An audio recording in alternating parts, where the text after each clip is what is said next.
Hello दोस्तों, कैसे हैं आप सब। उम्मीद करता हूँ आप सब लोग अच्छे होंगे। तो आज हम बात करने वाले हैं कि एसआईपी क्यों बंद हो रही है। क्या एसआईपी में कुछ नया फॉल्ट आ गया है, या एसआईपी से लोग डर गए हैं, या मार्केट बिल्कुल अब उठने वाला नहीं है।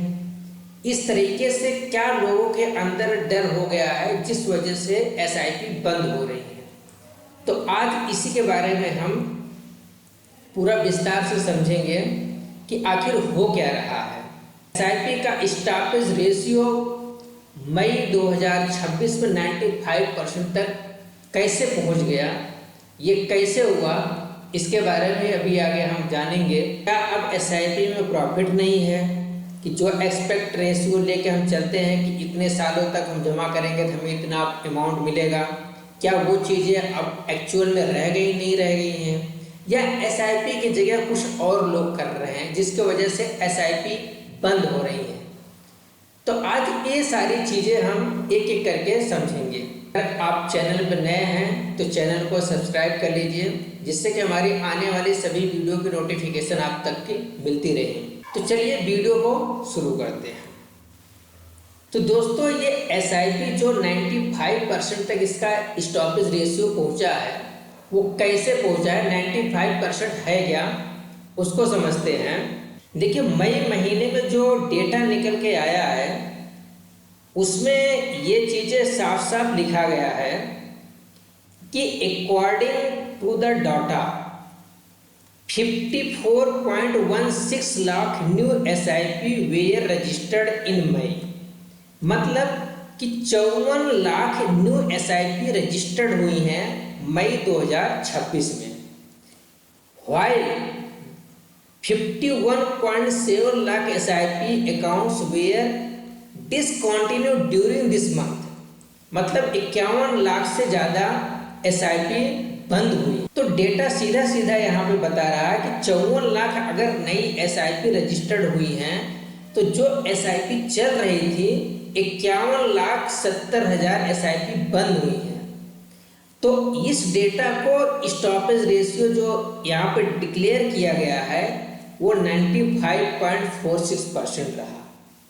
मतलब कि अगर 100 एसआईपी नई रजिस्टर्ड हो रही हैं तो 95 एसआईपी जो पहले से चली आ रही है वो लोग बंद कर रहे हैं। तो ये स्टॉपेज रेशियो बहुत बड़ा इफेक्ट करता है मार्केट के ऊपर में कि लोग क्यों भाग रहे हैं। स्टॉपेज रेशियो की जो खतरे की घंटी है वो हर साल कम ही होता है। इसका ट्रेंड बन गया है कि हर साल अगर आप देखेंगे तो 2022, 23, 24, 25 का डाटा तो हर साल ये डिक्रीज हो रहा है। मतलब जितना इंक्रीज हो रहा है उससे थोड़ा ये डिक्रीज भी हो रहा है। ये लगातार डेटा चला आ रहा है, मतलब 40-50 का रेशियो चलता आ रहा है। तो ये जो रेशियो मेंटेन हो रहा है कि अगर 100 न्यू एसआईपी आ रही हैं तो 95 एसआईपी बंद हो रही हैं, इसका कारण आप जानते हैं। चलिए हम आपको समझाते हैं ऐसा क्यों हो रहा है। इसके लिए मुझे आपको कुछ बेसिक स्टेप पे ले चलना पड़ेगा। यहाँ समझते हैं, जो एसआईपी स्टार्ट होती है वो 2 टाइप से स्टार्ट होती है। एक होता है आपका डायरेक्ट फंड, एक होता है रेगुलर फंड। डायरेक्ट फंड वो होता है जो आप स्वयं करते हैं अपने मोबाइल से। Pro app, angel, Zerodha, Upstox, किसी भी ऐप से जो आप एसआईपी स्टार्ट करते हैं उसको डायरेक्ट एसआईपी कहते हैं। और जो ब्रोकर के थ्रू, कोई एजेंसी के, कोई थर्ड पार्टी के थ्रू जो आप किसी के द्वारा जो एसआईपी कराते हैं उसको कहते हैं हम रेगुलर प्लान। अब डायरेक्ट प्लान में तो आप खुद के मालिक होते हैं। आप डिसाइड करते हैं कि कौन से फंड लेना है, किस में इन्वेस्ट करना है, क्या इसका एसेंस रेशियो, क्या सारी चीज़ें खुद आपको एनालिसिस करना पड़ता है। लेकिन रेगुलर फंड में आपको बेनिफिट मिलता है कि यहाँ पे एक ब्रोकर जो होता है वो आपका एक तरीके से एडवाइजर का काम करता है। वो आपको इसके बारे में पूरा बताता है कि आप किस फंड में इन्वेस्ट करना है आपको, और उस फंड की लाइफ टाइम क्या है, उसकी वैल्यू क्या है, वो सारी जानकारी आपको मिलती है। जो मार्केट में एक डर पैदा हो गया है, उसका सबसे मेन कारण है कि जो लोग डायरेक्ट म्यूचुअल फंड स्टार्ट किए हैं, डायरेक्ट एसआईपी कर रहे हैं, वो उनका बहुत बड़ा रोल है उसमें। क्यों, समझाते हैं। आप अपना मोबाइल उठाएं, आप किसी भी ब्रोकर ऐप से आपने एसआईपी कर लिया, किसी को कुछ नहीं पता, सिर्फ आपको पता है कि आपने कौन से फंड में लगाया पैसा, अब कितना पैसा लगाया है। अब मार्केट क्या होता है कि मार्केट तो अप डाउन होके चलेगा, मार्केट का ट्रेंड हमेशा अप डाउन होके चलता है, मार्केट कभी सीधा नहीं चलता है। तो जब तक आपका अप ट्रेंड दिखा तब तक आपको बड़ा अच्छा लगा, अब आप कर रहे हैं एसआईपी। लेकिन जैसे ही आपका डाउन होता है तो आपकी पोर्टफोलियो से आपकी वैल्यू कम होती है, तो आपको डर लगने लगता है। अगर आपने 5,000 रुपये लगाए और आपको प्रॉफिट इसमें हो गया 5,000 से 7,000 रुपया, तो अगर मार्केट डाउन होगा और 6,000 होगा तो आपको ज़्यादा तकलीफ नहीं होगी। लेकिन अगर आपके 5,000 का 4,500 हो जाएगा तो आपको तकलीफ लगेगा, आप बोलोगे भाड़ में जाए हमें प्रॉफिट, हमारा जो पैसा बचा है 4,500 हम उसको निकाल लेते हैं। आप तुरंत अपने मोबाइल से स्विच मारोगे और निकल जाओगे। लेकिन यही चीज़ को आप रेगुलर में नहीं करेंगे और आप कर भी नहीं सकते हैं, क्योंकि जैसे आपका मार्केट डाउन जाएगा, आप जैसे ही सोचोगे कि हमारा पोर्टफोलियो लाल में दिख रहा है और हम क्या करते हैं कि मार्केट डाउन है, हम भी काम करते हैं कि अपना पैसा निकाल लेते हैं। आप जैसे अपना पैसा निकालने के लिए बोलोगे तो आपका यहाँ पे जो ब्रोकर है वो आपको क्या करेगा, एडवाइस करेगा, तो आपको सलाह देगा कि भैया जब मार्केट डाउन होता है, गिरता है, तो उसमें से पैसा कभी निकाला नहीं जाता है, उसमें इन्वेस्ट करने का टाइम होता है, उसमें लोग और पैसा लगाते हैं। क्योंकि जब नीचे से कोई चीज़ ऊपर जाएगी तो उसकी वैल्यू बढ़ेगी, जब वैल्यू बढ़ेगी तो आपका प्रॉफिट भी बढ़ेगा। तो यहाँ पर क्या करेगा, आपको मोटिवेट करेगा और आपको समझाएगा, तो आपको एक तसल्ली मिल जाएगा, हाँ हाँ यार चलो ठीक है, रहने देते हैं, ये सही कह रहा है। लेकिन डायरेक्ट फंड में आपको तो कोई समझाने वाला होता नहीं है, कोई बताने वाला होता नहीं है। यहाँ पे आपने जैसे देखा कि आपका पोर्टफोलियो रेड में दिखा।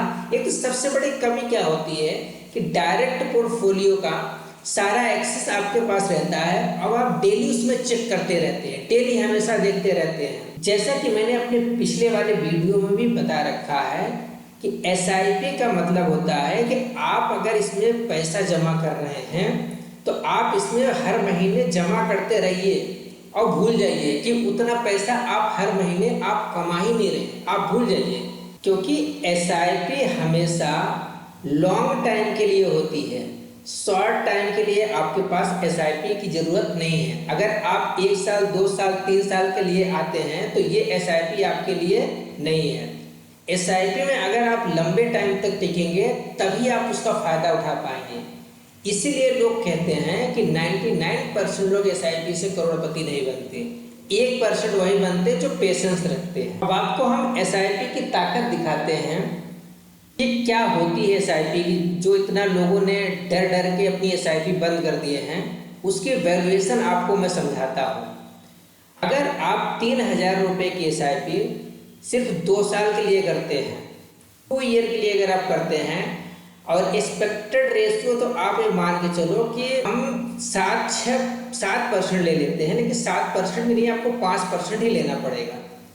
तो आपका जो इन्वेस्टमेंट है वो आप देखिए 72,000 रुपये का होता है और आपको रिटर्न कितना मिलता है, 5,316। जो 1 साल 2 साल वाले सोचते हैं ना कि एसआईपी कर लेते हैं हम प्रॉफिट, उनके लिए एसआईपी नहीं, इतना तो आप अपने एफडी में जमा कर दो, वहाँ पे आपको मिल जाएगा। लेकिन जो कंसिस्टेंसी जिसके पास है, पेशेंस जिसके पास है, अब क्या करेंगे, यही अमाउंट रहेगा 3,000, लेकिन हम यहाँ पे टाइम ड्यूरेशन बढ़ा देते हैं, चलो 16 साल ले लेते हैं। अब देखिए 16 साल में जो आपका इन्वेस्टमेंट है वो आपके प्रॉफिट के लमसम बराबर हो गया है। मतलब जो आपने अमाउंट इन्वेस्ट किया है 3,000 रुपये की SIP 16 साल के लिए आपने 5,76,000 टोटल जो है आपने पैसा लगाया है, और आपका जो एस्टिमेटेड रिटर्न बन रहा है वो 4,66,000 का। देखिए कितना फर्क आया। वैल्यू आपकी सेम है, पैसा आपका सेम जा रहा है हर महीने, लेकिन यहाँ पे क्या है, सिर्फ टाइम बढ़ा दिया। अभी और दिखाते हैं, हम इसको क्या करते हैं 25 साल ले लेते हैं। अब देखिए 25 साल में आपका इन्वेस्टमेंट इसके प्रॉफिट से भी आधा हो गया। मतलब जो आपने 25 साल में इन्वेस्ट करेंगे, पैसा पर जो जमा होगा 9 लाख के करीब में, और आपको रिटर्न्स कितना मिल रहा है 14 लाख, 14.5 लाख का। तो ये SIP के लिए आपको टाइम देना पड़ता है, टाइम वालों के लिए SIP है। ये जो 95% स्टॉपेज रेशियो आया है ना, ये इनकी वजह से आया है, जो डायरेक्ट इन्वेस्टमेंट वाले कि इनका कंट्रोल इनके हाथ में है। इनको ऐसा लगता है कि यार पैसा चला गया, कम हो रहा है, निकल जाओ, जो मिल रहा है अपना लेके निकल जाओ। लेकिन ये जो रेगुलर वाला है ना, इसको जो एडवाइस कर रहा है इसका ब्रोकर, ये इस चीज़ का बेनिफिट उठाता है, इस चीज़ का उसको बेनिफिट मिलता है, यहाँ पे अपना पैसा बनाता है, क्योंकि वो उसको जाने नहीं देता है। आई होप कि आपको मैं समझा पाया। वीडियो कैसी लगी हमें कमेंट करके ज़रूर बताएं। और आप अगर रेगुलर SIP कर रहे हैं, कंसिस्टेंसी के साथ कर रहे हैं, तो आप अपनी SIP करते रहिए, आगे चल के आपको अच्छा खासा रिटर्न जरूर मिलेगा। मिलते हैं नेक्स्ट वीडियो में, तब तक के लिए धन्यवाद।